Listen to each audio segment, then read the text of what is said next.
কিনি বাজার হাইতার না থাকে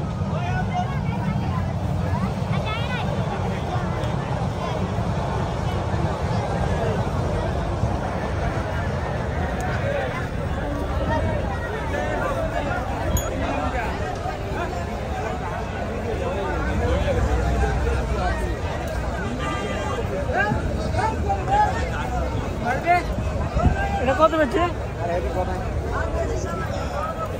আমাদের ভলান্টিয়ার ভাইরা যেখানে আসে না কেন আরেকটু আপনাদের দায়িত্ব পালন করুন এইভাবে আপনাদের দায়িত্ব